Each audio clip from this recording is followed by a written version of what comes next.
I cover quite a few different ETFs on this channel, but I don't really speak specifically about what I hold too often. So in this video, I think I'm going to do that and give you an overview of everything that I hold and why I hold it, and also how it breaks down.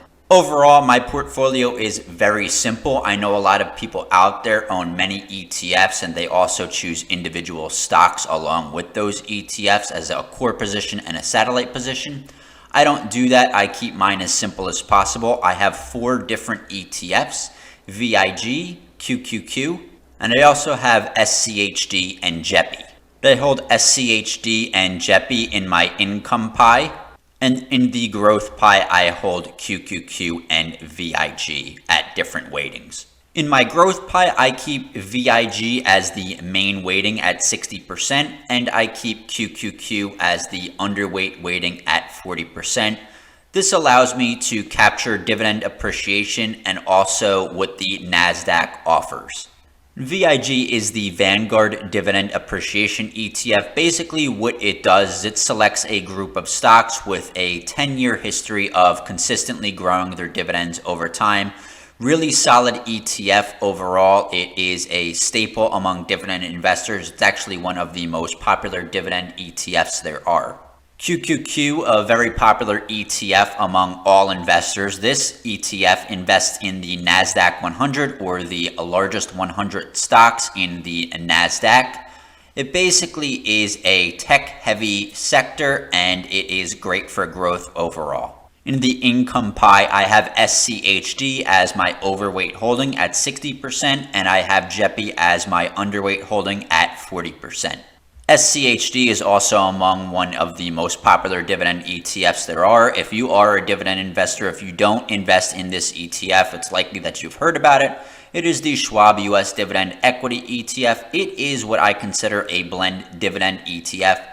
It mixes a group of stocks that have a history of growing their dividend and also stocks that pay a rather high dividend in itself. JEPI is also a very popular ETF as a whole, as an income ETF. Dividend investors probably likely heard of this ETF as well, the JP Morgan Equity Premium Income ETF.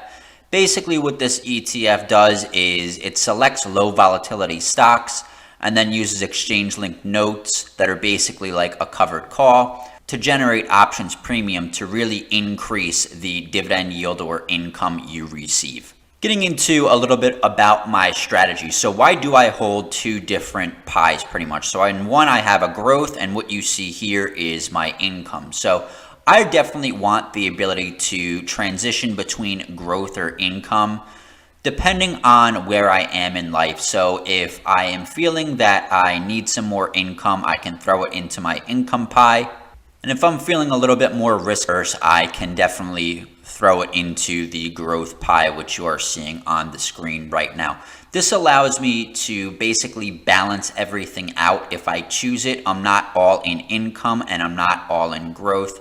I can easily switch between the two depending on where I am in life. Now, of course, since I am younger, I definitely do put most of my money in the growth pie. The growth pie is pretty much double of the income pie, sitting at $60,000 right now, while the income pie is sitting at about $30,000. Now, as a strategy, these 4 ETFs allow me to invest in a wide segment of the market without needing to be overpicking stocks or ETFs. I think that there is plenty of diversity in these 4.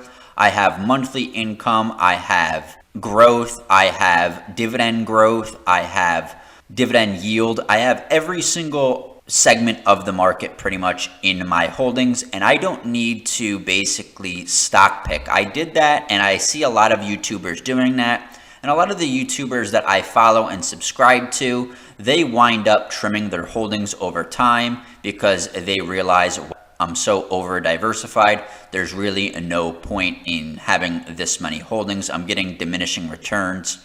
It's pointless. It's too cluttered. So these 4 ETFs definitely allow me to feel significantly diversified. Listen, I've been there. I've been the individual stock picker, and I've also held several different ETFs, but what I found was that basically what I said before, I get over diversified. There's a lot of overlap in a lot of ETFs out there. I've seen people invest in both VU and VTI at the same time. That is an S&P 500 fund and a total market fund, and they're basically like 80% or 90% similar. So it's kind of pointless, and that just adds too much clutter. When it comes to individual stocks, I've just picked so many stocks, and there's basically always another stock you can pick. I mean, even in my personal life, oh, I like this product or service, let me buy that stock. And it's just so overwhelming. You basically get way too many holdings, and again, it's diminishing returns. You don't really get a really growth-like portfolio because you're almost mirroring an ETF at that point anyway, and I just don't want to actively manage it and worry about whatever the company is doing. So again, 4 ETFs is enough for me. A little bit about performance. When it comes to the growth pie, what I did to show you from January 2007 to February 2024, a back test of $10,000, and I set it up the same as my portfolio, 60% VIG, 40% QQQ, and basically run that back test and compared it to SPY, an ETF that tracks the S&P 500.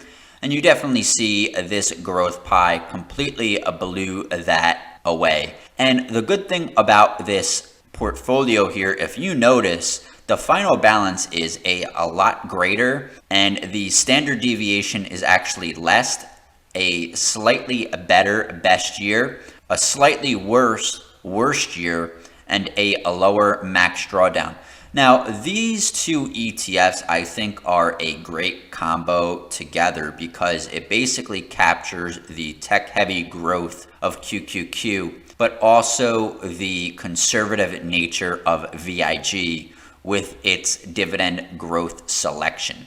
A little about the performance of the income pie. Now, the income pie won't go back that far in terms of back testing because JEPI itself hasn't been around that long.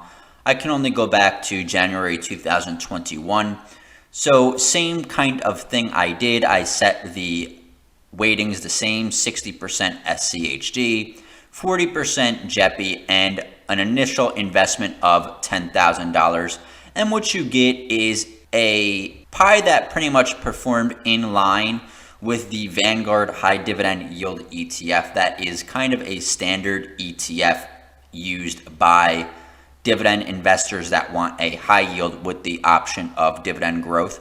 Now, my pie, of course, didn't perform as well exactly, but you have to understand that combo there will give a much higher yield than VYM itself. Right, so my dividend yield is a little bit over 5% in that income pie.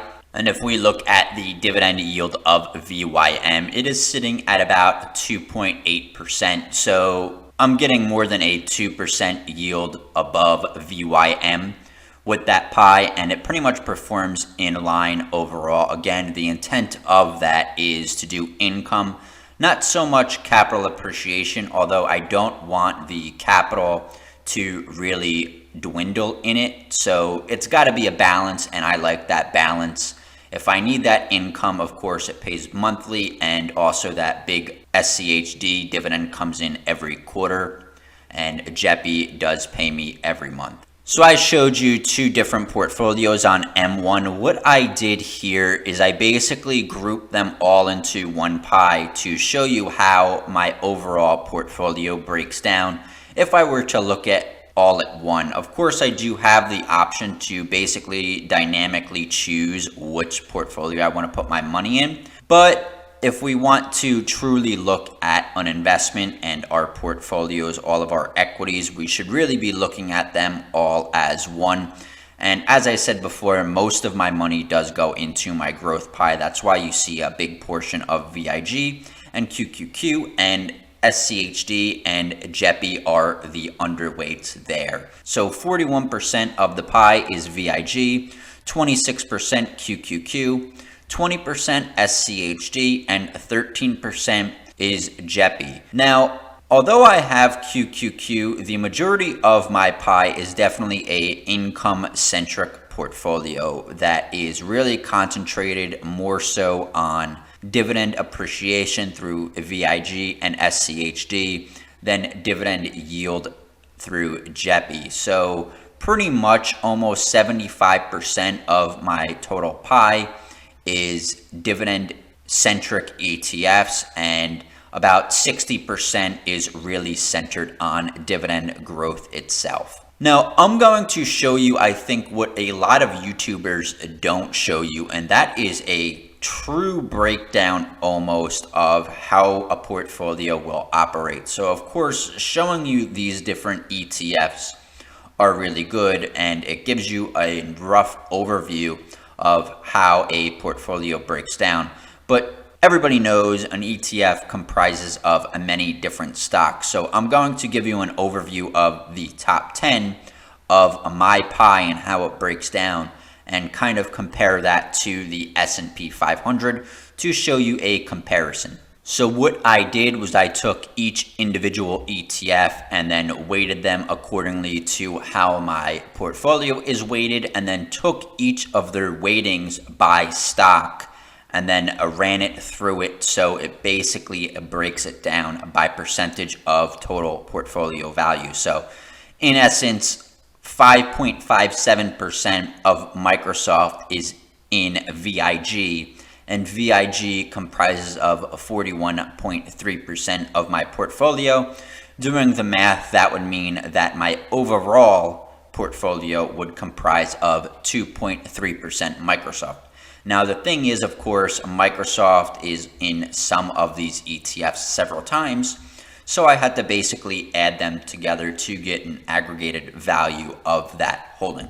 This took me a little while, but it is a great example of how these ETFs break down and aggregate. And if I just slowly scroll over and show you basically all of these ETFs and then the final calculation. So basically 4.7% Microsoft, 3.5% Apple, 2.6% Broadcom, 1.6% Amazon, 1.6% Nvidia, 1.5% Meta, 1.4% JP Morgan Chase, 1.3% Visa, 1.2% Google, and then 1.2% MasterCard. Roughly, I basically brought it out to the 100th or 1000th decimal place there.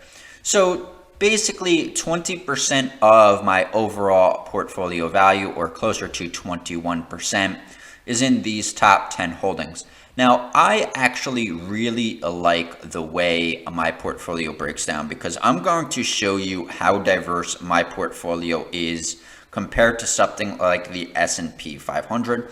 Now, you really do have a lot of these great growth stocks in my top 10, but you also have a great remaining portion of the portfolio as well. Let's look at how the S&P 500 breaks down. So you see a much more top heavy weighting in some of these holdings. And if you notice, some of these holdings, although I do have them in my top 10, they're kind of swapped around. So Nvidia is in my top 10, but it's actually in the 5th place instead of the 3rd place. Google is in my top 10, but is in the 9th place instead of the 4th place. And you pretty much get the idea. My portfolio basically has a lot of the main holdings of the top S&P 500, but they're basically weighted differently, and it is also quite a bit more diversified. If you notice, 33% of the S&P 500 is pretty much responsible for the top 10 holdings, which is a very top weighted amount, whereas only, again, 21% of my portfolio is in that top 10. Now, my portfolio will offer more growth, of course, when I put more money into the growth portion, which is these two ETFs, and less growth if I put it into the income portion. Now, the way my dividend breaks down now, I have a dividend yield, a total dividend yield of about 2.5 to 2.7%, I believe. So it pays even a higher dividend than the S&P 500. And also it captures quite a bit of the growth of the S&P 500, while I'm also able to dynamically switch between what I want, whether that be growth or income.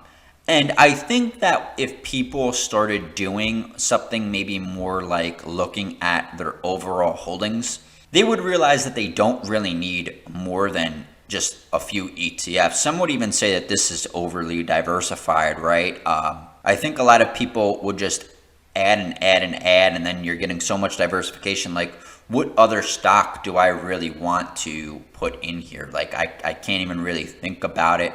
There are some good stocks that I know of that I would like to be an investor in, but I just don't think it would make an impact to the overall portfolio over time. Like, what am I going to do? I like the stock Waste Management, but I just don't feel the need to invest in that alone. I mean, I am getting a ton of diversity in itself, and I think that overall these holdings are enough. I don't really need those satellite holdings where 80% of your portfolio is ETFs and then 20% is individual stocks. I don't need that anymore. I've tried something like that, just didn't like it. You gotta look at those stocks, you gotta seemingly like actively manage them sometimes. Just not worth it in my opinion.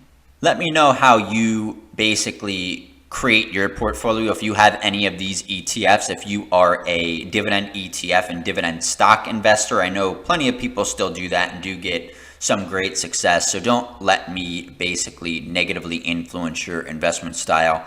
This is what works for me. If you did appreciate this content, definitely leave this video a like to get this content out there and subscribe for future content. And I'll see you all in the next video.